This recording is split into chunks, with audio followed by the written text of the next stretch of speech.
Here I have iPhone 14 Pro, and today I'm going to show you how to change slow motion speed in camera on this device.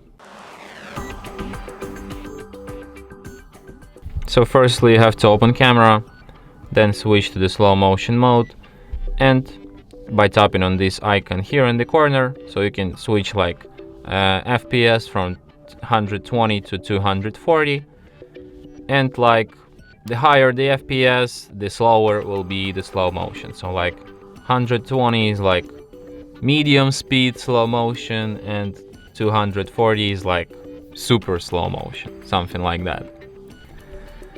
So yeah, and that's it. Thanks for watching. If you find this tutorial useful, don't forget to hit that like button and subscribe to our channel.